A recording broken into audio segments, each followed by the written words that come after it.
generally people are pretty positive. That's what I found. Yeah. We're getting lots of inquiries from people who are looking to do stuff. Yeah, I think it's definitely turned back on, hasn't it? Yeah, I It's think a so. lot bigger. Only in the last 2 or 3 weeks, I would say.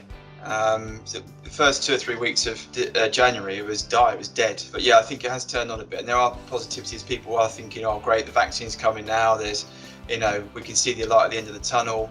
Although, there is that slight worry about the, whatever you want to call them, the variants of the COVID, whether the vaccine's going to cover that. We really hope it does, otherwise that could cause more issues down the line, couldn't it? But yeah, I think you're right. I think there is some positivity, and people keep talking about this boom that they think is going to happen in April, May time, where everyone's going to go back to work, kids are going back to school.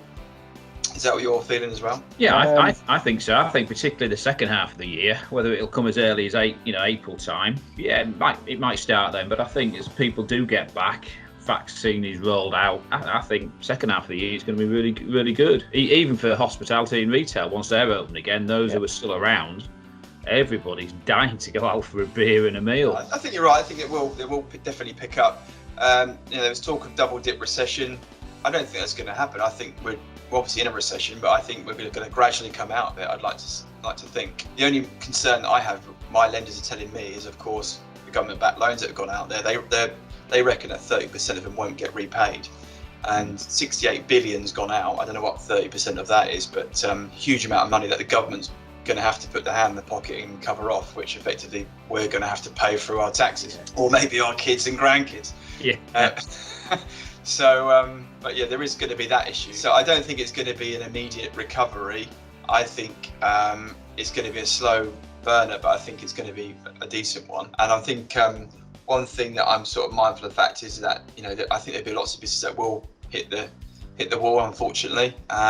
People will still need to find jobs elsewhere, but we're already seeing lots of people moving around. Phil, I wanted to talk about how obviously you're finding things at the moment, like people applying for grants, people requesting information like, help with their accounts, but also maybe putting information together because they've got some future investments such as management information, business plans, that kind of stuff, projections. Are you getting involved with that still regularly? You've seen an uptick? It is, yeah. Since we came back in the new year, feet haven't touched the ground in January. I mean, it's self-assessment time, but we had that under control. But apart from that anyway, been really busy on my side of it. I've done a lot of grant applications, particularly from businesses who are looking to do stuff, and a lot for marketing. Businesses either now they've got the demand there, or they're gearing up to really take advantage when the economy opens up. So people are having the websites refreshed. They're looking at digital marketing campaigns, looking at redesigns, competitor analysis, anything. There's a lot of activity out there. And I've also had quite a lot of inquiries from people going self-employed as well. Two in particular, but two, they haven't been made redundant. They've just thought, right, no, I'm going to go on my own. Two tradespeople, but different trades. But there seems to be a lot of positivity out there.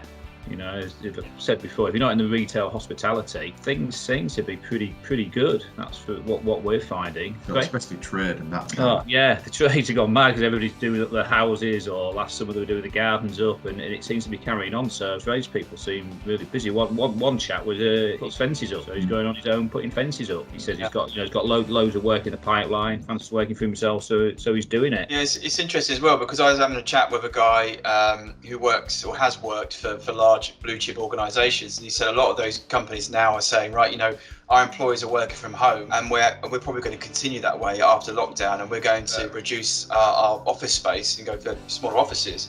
And then they're talking about subcontracting stuff out that they would never normally subcontract out. Things like software development and maybe IT support, that kind of stuff. So they're going to subcontract that out. So we've heard and seen a few people that, like you just said, have decided that they're going to go on their own now because they can see that work coming through already and go, you know what, I'm just going to be a subcontractor for these industries that normally wouldn't have subcontractors in. So I think it's definitely going to be a shift for what maybe more professional services where people are being more self-employed, working from home.